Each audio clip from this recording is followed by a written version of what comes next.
Yeah.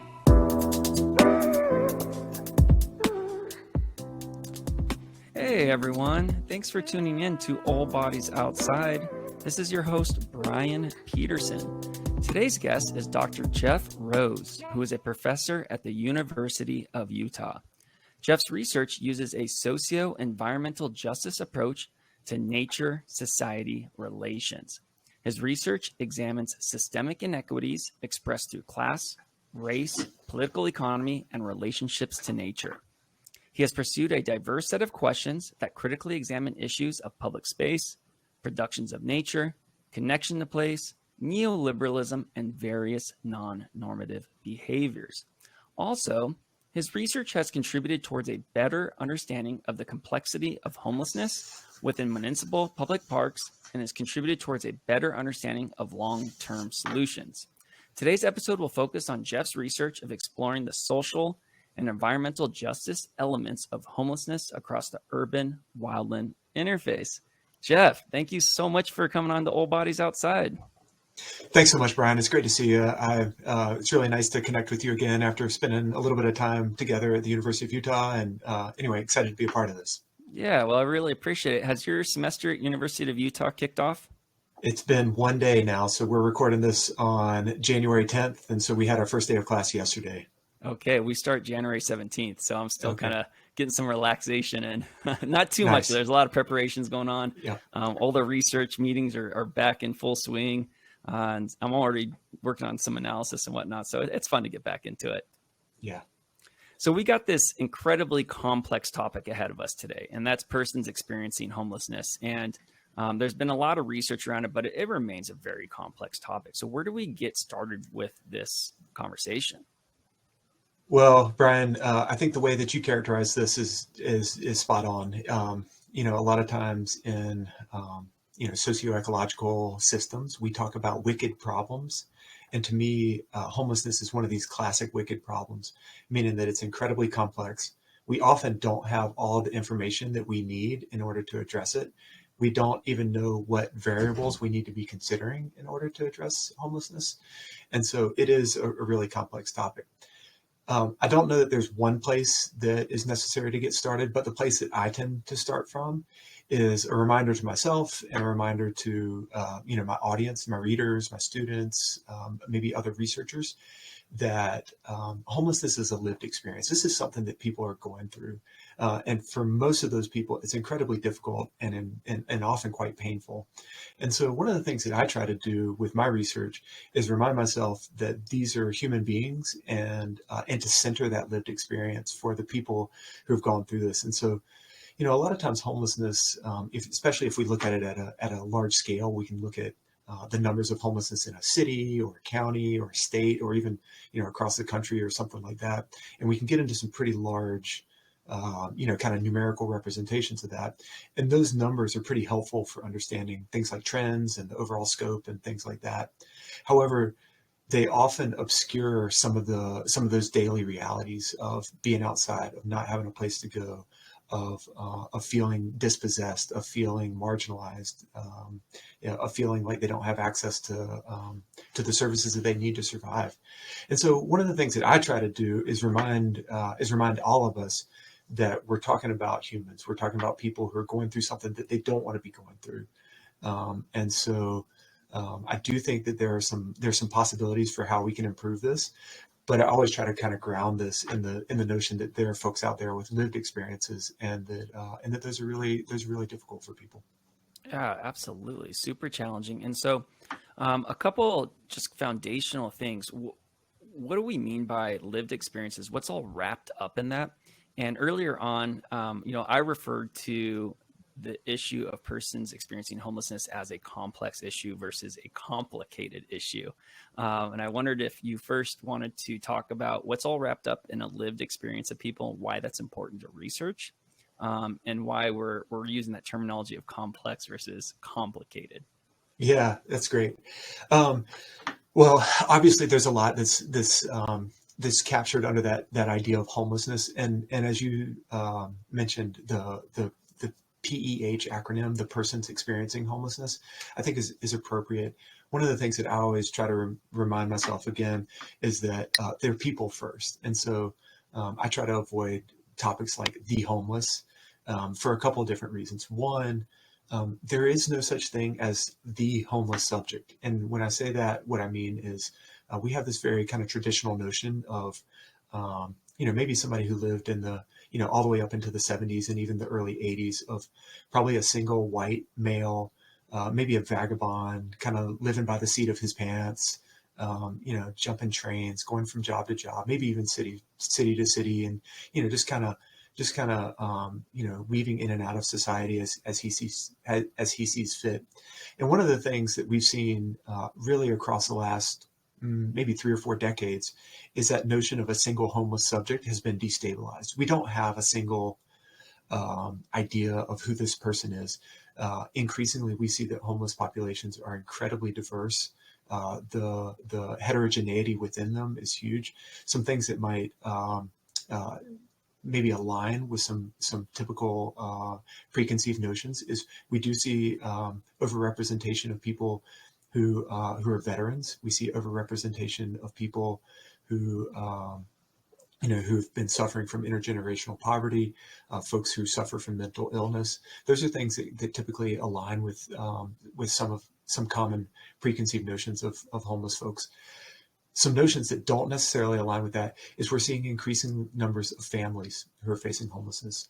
So young people, women, single women, women in companionate situations, women with young people attached to them, children or other folks that they're providing care for. We see a lot of people with pets. And maybe one of the ones that may surprise some of your listeners is we see a lot of people with jobs. These are folks who have at least part-time, if not full-time employment. I think a recent study coming out of the University of Chicago suggested that 43% of people facing homelessness have at least a 20-hour-a-week employment situation. That's formal employment, not informal employment. Just to run off a couple others, we see a lot of LGBTQ folks, and particularly LGBTQ youth who are involved in homelessness. Additionally, we see a number of people who are doubled up or couch surfing. That's considered homeless. And particularly as the housing crisis, the recent housing crisis, has really strangled American cities, but also American suburbs and rural areas. We're seeing a much more diverse population of homeless.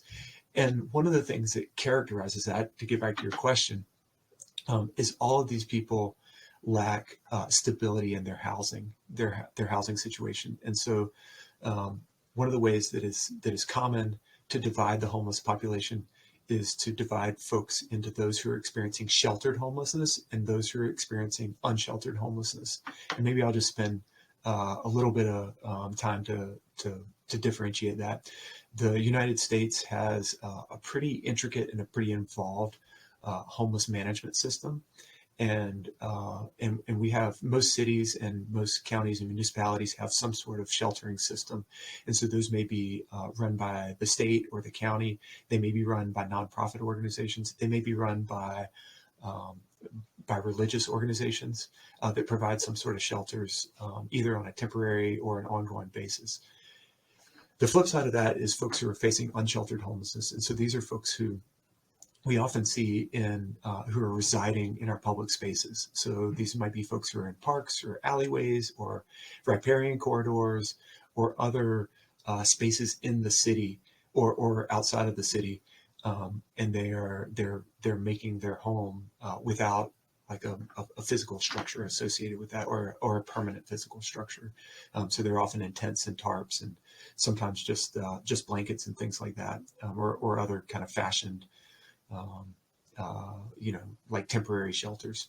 Yeah, so we have persons experiencing homelessness in an unsheltered way out in public spaces, maybe municipal parks. And so it almost feels like we have a blending going on of public space, private space. And how is that viewed during, trying to help out persons experiencing homelessness?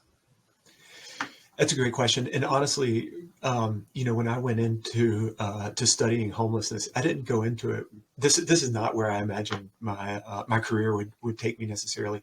The thing that I was really interested in was I was interested in public space as a concept. To me, public space captured all the things that I was interested in. I have a background in outdoor recreation. I'm an outdoor recreation participant. I have some background in leadership and being outdoors for extended periods of time. And those are some of the most meaningful experiences that I've had in my life. At the same time, I also have a little bit more of a critical stance that really looks at issues of like, how do we care for the people in our worlds who are the most marginalized?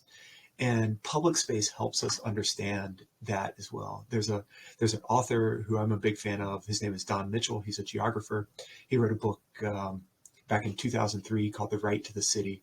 And his argument was ultimately that people like you and I, we don't have rights based off of some like inalienable concern that's handed down from the Constitution or manifests from up high from the state. The reason that people like you and I have rights is because we have access to private space. I think that's worth digesting just a little bit. I live in a house. Many people might live in an apartment or some sort of housing situation. But those things have a door to them. They have a place where we can close them off, and ultimately they are private space. I'm currently in my office at the University of Utah. We often have our professional settings, and again, I have a place where I can close a door and I can say, "Hey, this is my space. It's not your space." And to some degree, even though I don't necessarily own this space, the University of Utah does. I have privatized the space. I've made it my own. I have my books and my clothes and my computer and all the things that I might need for kind of daily work. But the point is, I have some control, or I have some discrete possessiveness of this particular space. Public space, on the other hand, we typically think of as shared. This is a space that I need to negotiate with you in order to manage it how we want it to be managed. Right? That's public space in its ideal.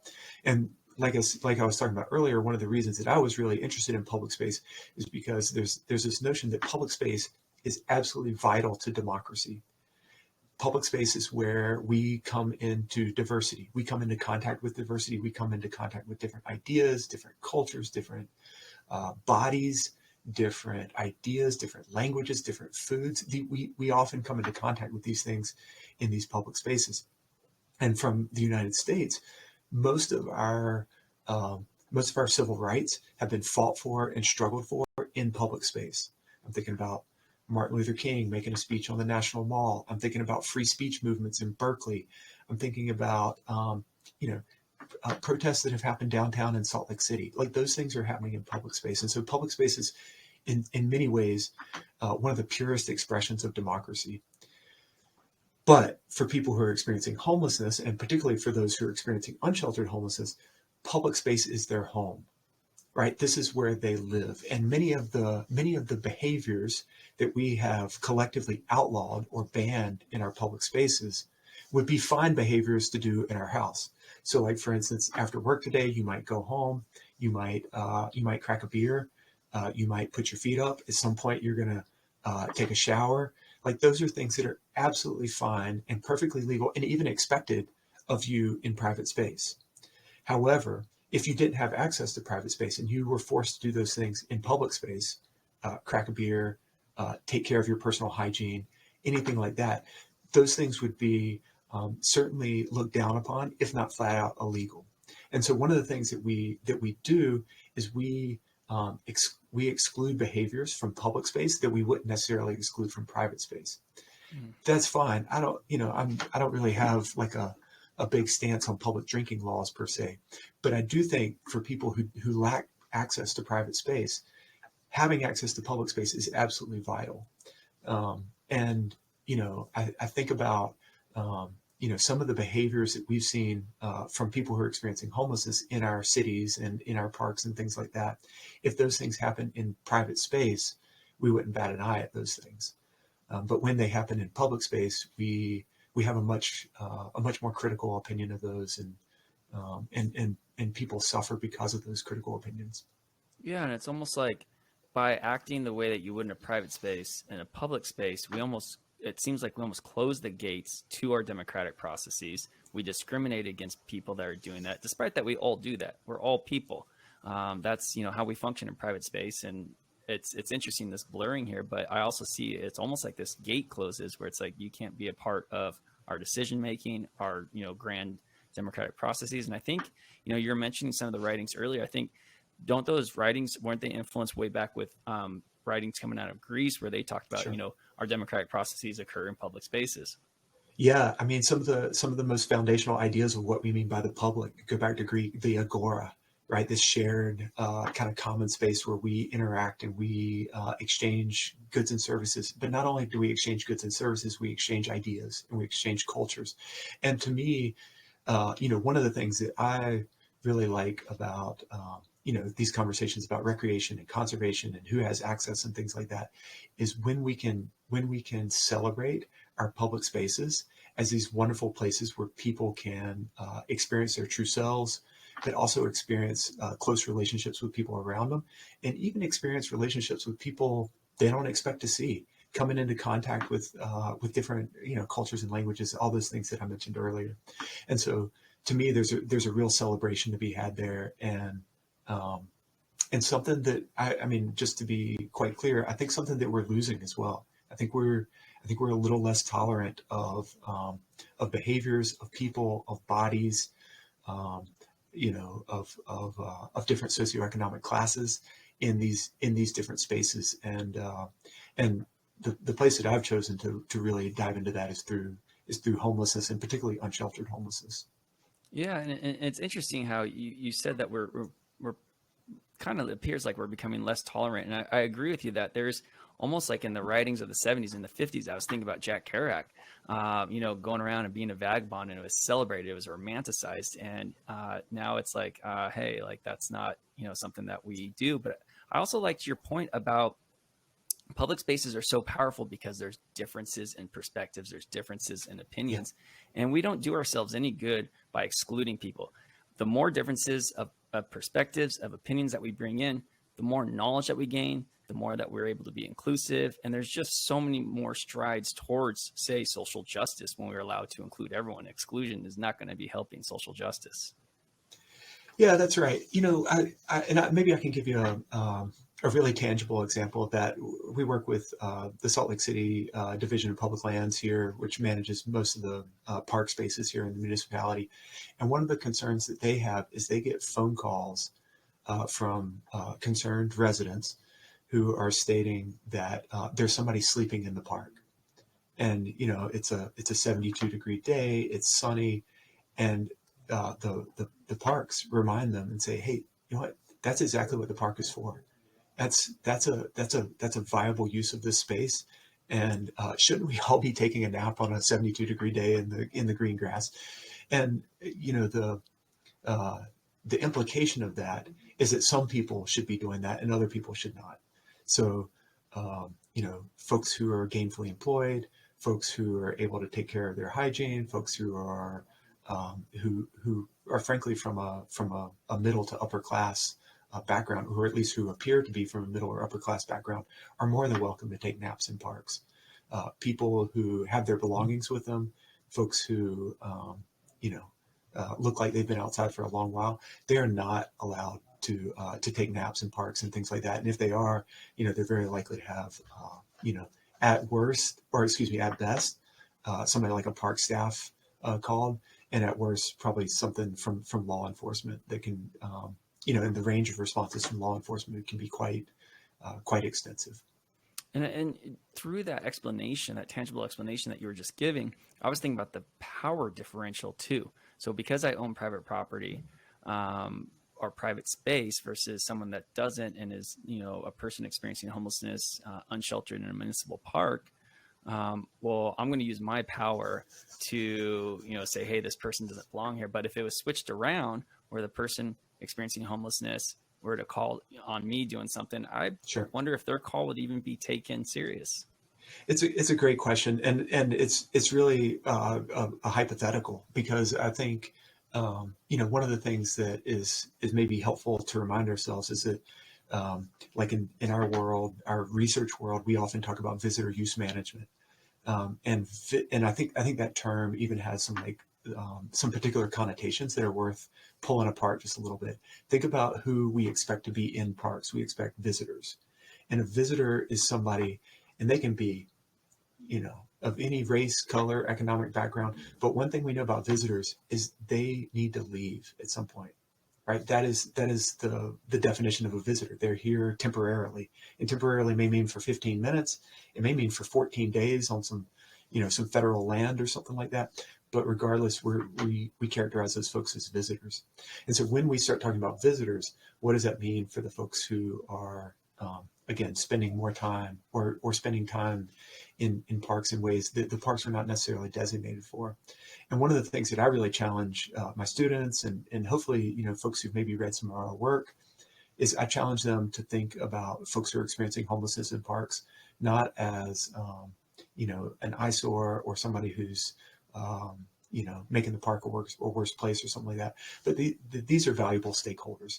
These are folks who are potentially stewards of the space, and they're people who have a high degree of potentially place attachment or other kind of social emotional bonds to that particular landscape.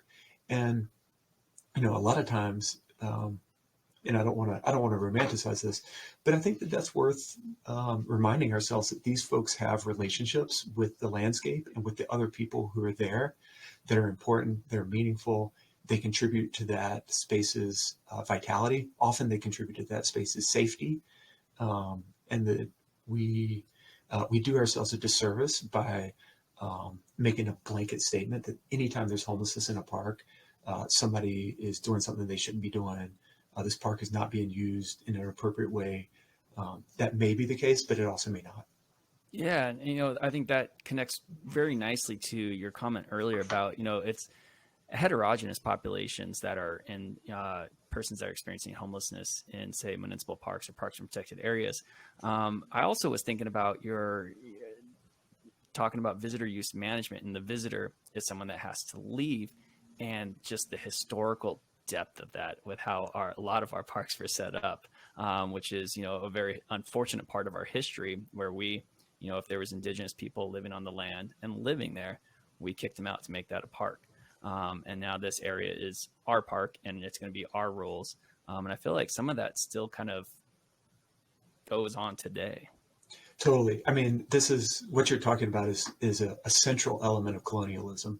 This is not like a side aspect of colonialism. This is colonialism. And one of the things that I have to remind myself is that colonialism is not a historical event. It's an ongoing process. And so when you mentioned, that, for instance, Native Americans were displaced from lands in order to make it a park, one of the things that I think is worth highlighting is the idea that it was to be made a particular kind of park. So it's not just a kind of a neutral that can be anything, but that and there's an argument across kind of the critical geography perspectives that parks are simulacrous, and these are copies for which there is no original, right? But that we replicate our particular ideas and our values across parks of different sizes. And so if we think about it that way, we could take parks ranging from Yosemite National Park to Pioneer Park in downtown Salt Lake City, and we could say that these are constructed landscapes. And it's easier to see that they're constructed landscapes in a place like Salt Lake City that's quite urban and paved, and there's basketball courts and things like that. But I would argue that Yosemite Valley is no less constructed than Pioneer Park. It's constructed in particular ways with particular ideals involved there, and these get caught up in ideas of wilderness and kind of a white saviorism going out across the landscape, and there's like a masculine kind of domineering perspective going on there as well. But regardless, all of these parks have these different ideologies embedded in the landscapes themselves. And that folks who are experiencing homelessness, which is one area of focus of mine, are often those policies often are to their detriment, and they're often not well served by those ideologies and those perspectives. Yeah, so I'm starting to see how persons experiencing homelessness is a social and environmental justice topic. Yeah. Um, and so a lot of times we bring those words together as socio-environmental justice. And so, first off, what is socio-environmental justice? And just to kind of recap, how is this Yeah. topic of the complexity of homelessness a social and an environmental justice topic? That's a great question. And maybe I'll spend a little bit of time thinking through social justice and then thinking through environmental justice and then trying to bring these two concepts together. So I often talk about social justice is not an outcome, it's a process. And this is a process of like articulating our needs, our aspirations within some sort of democratically organized social space. So this ongoing claims, ongoing desires to move us towards something with greater equity. Environmental justice has a little bit more of a concrete approach to it, and depending on who or kind of what school you might fall under, environmental justice is often thought of as this combination of procedural justice, which is how decisions are made within the context of the environment. It's often also distributive justice. So how much in what direction are environmental harms and environmental goods distributed across a population? And we can think about that. That's particularly like a kind of spatial or geographic way of thinking about this. And then we can also think about retributive or restorative justice, which is, when particular harms have fallen disproportionately on particular communities, are there ways in which communities can recapture some of those goods? Are there ways in which those harms can be made right in a way to think across those? And so I think one of the things that I think about with socio-environmental justice is that you can't really separate social justice from environmental justice, and that combined word, that kind of clunky combined word, is working to acknowledge that a little bit. And so, particularly in urban environments, but also across the urban-wildland interface, we can think about these spaces as shared and co-created, with the idea that inclusivity should be amplified, and that particularly access to environmental resources are heightened. And for folks who are experiencing homelessness, access to environmental resources is not necessarily access to clean air and clean water and stuff like that, although those things are important. But in this case, it's actually just space. It's space to live, a space to be, a space to exist. And so I think, the way that I tend to look at this is folks who are experiencing unsheltered homelessness are making a claim. They're making a claim for that space, and they're contesting that space's nature. So when I see a tent in a municipal park, or I see somebody who's maybe living in a vehicle at maybe a little bit more of a remote trailhead, one of the things that I see is that the way that we've currently constructed that public space is not effectively meeting everybody's needs. And one of the things I try to remind myself and remind everybody else is that there are very, very few people who want to be homeless. It does occasionally happen, but it's pretty rare. Most folks want stable housing. Most folks want a consistent place to live. Most folks want a place to store their belongings, and that if they are in a tent, in a car, or some other kind of unsheltered situation, it's because they feel like they've been forced to be there. They don't have the choices to operate differently than that. Yeah, and they feel like they've been forced to be there, but I love what you said earlier about they are stewards of that area. They do have place attachment to that area. They do have a high sense of belonging to that area. They do care for that area, and they respect that area. Yet we still see police being called immediately, short term, just reactive tactics that typically turn into being a cyclical situation. They say, hey, move from here. So, they're just going to move to another spot because they're experiencing homelessness right now, unsheltered homelessness. They're going to go to another spot in the park. And so that cyclical mode, is that something that is that type of education going on with park managers across the nation? It's starting. I think I actually have quite a bit of sympathy for parks and public lands managers and employees on these situations. Most of them come out of a training program, an academic training program, or a professional training program, or even an institutional training program, where they're looking at often a lot of issues of ecological management, uh, keeping out invasive species, making sure trail degradation doesn't happen from too many people walking around the puddle during a thunderstorm, or those kinds of things. And those are important. Those are important aspects to park management. Very few of them come from a background that is looking at the park as a node within a network of social services. So when we think about social services, particularly in a city, we might think of employment, we might think of housing, we might think of job training, we might think of food provision, or nutritional access or things like that. But rarely do we think about parks as a social service. And I think increasingly one of the things that we need to do is we need to remind ourselves that parks are one of those publicly provided resources that people count on for survival. And with folks who are experiencing homelessness, I mean that quite literally. Um, but even for those of us who have consistent access to housing, I also mean that in a little bit less than literal way. I mean, it's a little bit figurative, but I think one of the things that we found out during the pandemic, if we didn't know it well beforehand, is that we need public spaces. We need it for our psychological health. We often need it for our physical health. And so this is a little bit of a roundabout way of saying that I think our park managers would be well advised to remind themselves that they are providing a public service and they're providing a social service for all of us. One of the things that I often try to share with my students is that when we provide public services, when we provide public goods, everybody benefits. Absolutely everybody benefits. Let me give you an example. Um, I was working on this a local park, and they were having us walk around the park, and we were putting stickers on places we liked, or we were putting a very kind of typical public participation kind of GIS thing. And it was awesome. And you know what? We've been doing it for about 45 minutes. And I looked around, and all the folks around me were kind of getting a little shifty, and they were kind of moving their feet and things like that. And it dawned on me that every one of us wanted a place to sit down.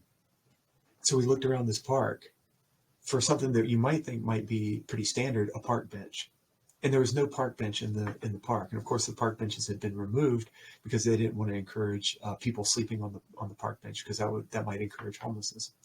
And so, using the example of the park bench, if we were to insert a park bench or a handful of park benches in that space, everybody benefits. Wealthy people need to sit down from time to time. Middle class people need to sit down from time to time. Poor people need to sit down from time to time.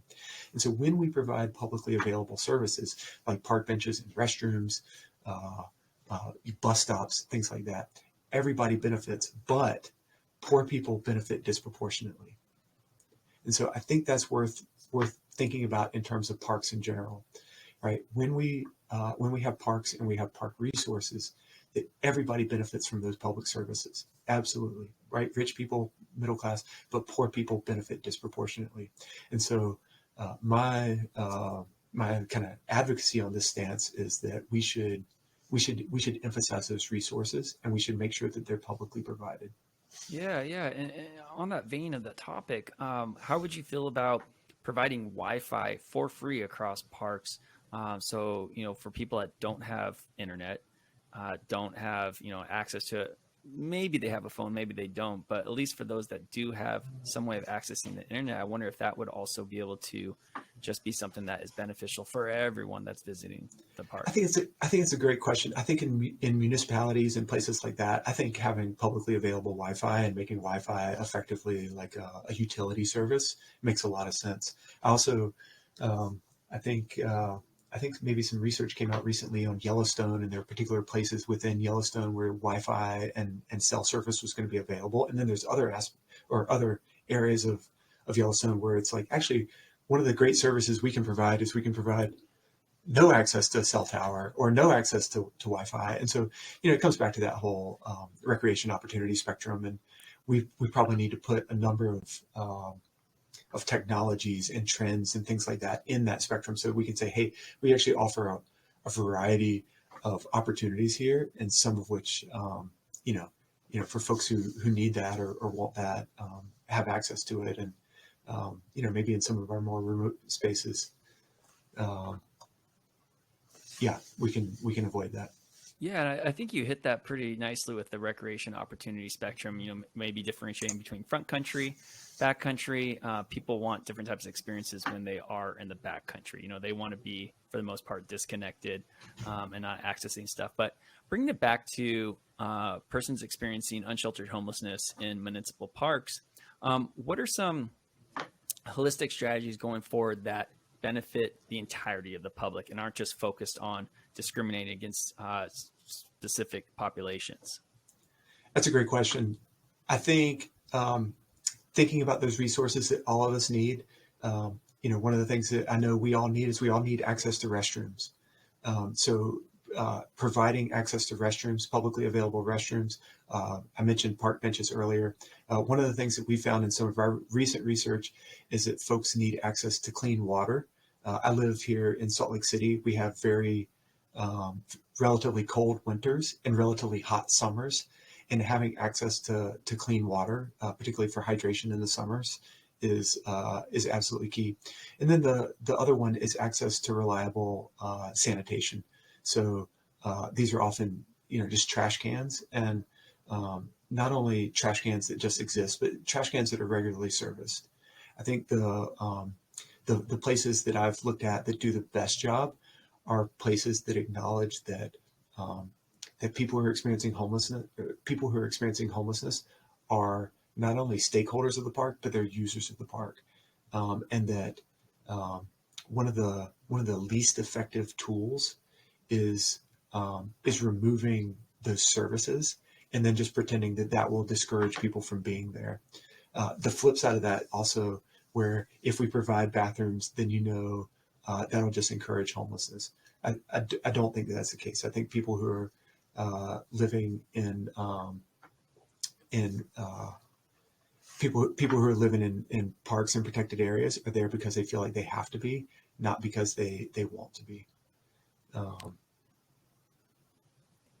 Yeah, no, I think that's something that is really important for everyone that's there.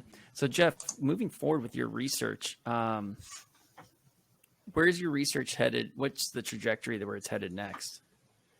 Yeah, it's a great question. So we're working on a few different studies here locally. A couple of them are quite exciting. We're looking at a new hub for people who are experiencing unsheltered homelessness. So maybe there's like some central resource within the city where folks can come for nutritional needs, for employment needs, for like basic kind of social community needs, things like that. So that's a project that we are pretty excited with.